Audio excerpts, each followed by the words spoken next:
Bonjour.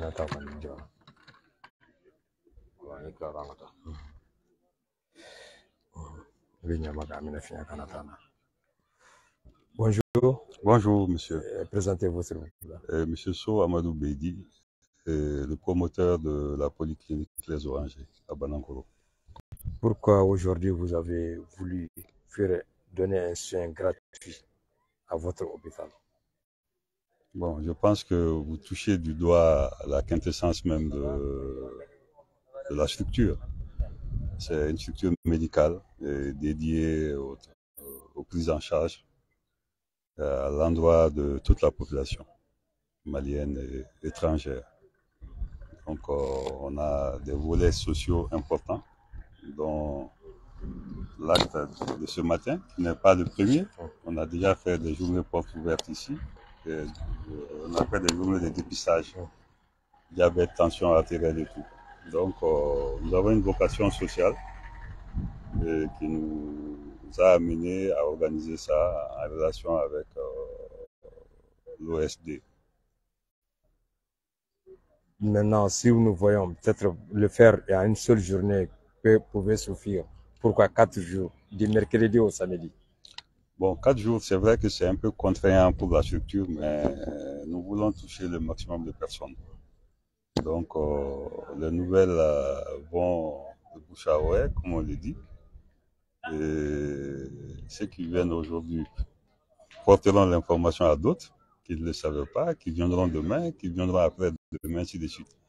Et aussi, les emplois du temps des uns et des autres ne sont pas les mêmes. Donc, on a ajouté samedi pour que ceux qui travaillent en semaine puissent venir le samedi faire leur consultation aussi. Donc, c'est un peu contraignant pour nous, mais ça nous permet d'aller vers l'objectif, qui est d'avoir le maximum de personnes consultées gratuitement, soignées gratuitement.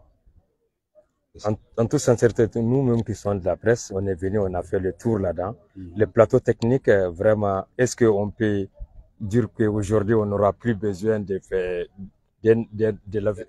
évacuer à l'extérieur?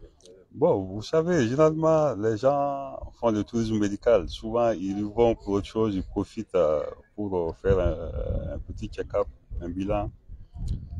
Mais nous sommes convaincus que ce que nous avons sur place, dans beaucoup de domaines, notamment la neurochirurgie, notamment l'orthopédie, la gynéco et d'autres. Donc, nous pensons qu'on a un plateau technique qui n'a rien à envier avec ceux de l'extérieur. La preuve, on travaille avec des étrangers. Il y a des Tunisiens qui sont là. Il y a d'autres nationalités qui sont là. Donc, si eux quittent chez eux pour venir chez nous, c'est parce qu'ils savent que nous sommes aux normes. Nous sommes aux normes internationales.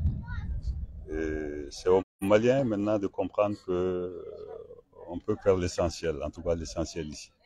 Cela veut dire avec le concours, avec, comment on appelle là, les autorités de la transition, ce qu'ils ont dit commence à être réel, c'est qu'ils disent qu'un jour, il y en a qui peut venir au Mali en aventure. Oui, pour que les gens comprennent cela et qu'ils restent confiants, optimistes et confiants. Nous, on est en train de mettre une passerelle avec des pays voisins, notamment la Guinée, le Niger et le Burkina aussi. Et on va très bientôt, j'espère, commencer à recevoir les malades de ces pays aussi. Donc, très bientôt, le tourisme médical peut se faire dans l'autre sens.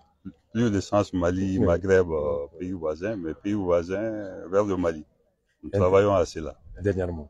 Le dernier mot, que les gens viennent s'approprier ces journées-là parce qu'elles sont faites pour eux, c'est fait pour les patients qui viennent consulter. On a déjà vu, j'étais dans la salle tout à l'heure, j'ai vu un cas qui m'a beaucoup impressionné. Un jeune homme qui a été opéré il y a 1 an, qui devrait repartir en contrôle. Sa famille ne l'a pas amené. En temps, le fil a fait pratiquement 1 an dans son œil. Donc c'est ce matin que ça a été décelé et le lundi, ils vont faire son ablation de fil.